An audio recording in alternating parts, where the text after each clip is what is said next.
what I've learned from this experience is that nothing is set in stone. At any given moment, anything can change. At the beginning of the year, it looked like it was just going to be another year. And then 1 month in, it was, X amount of people in a store, restrictions on where you go and when you go and what you do. So you just gotta make the most of what you got and live in the moment and not take anything for granted. Something that helps me get through this time is a stable job.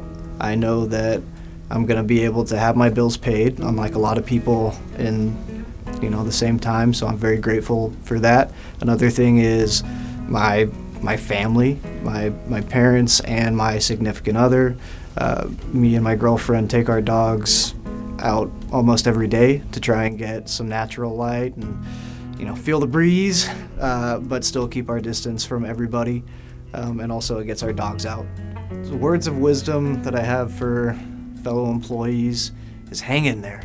We've got it better than a lot of people, and sometimes it's hard to see that because we're still working, but in reality a lot of people don't have that opportunity.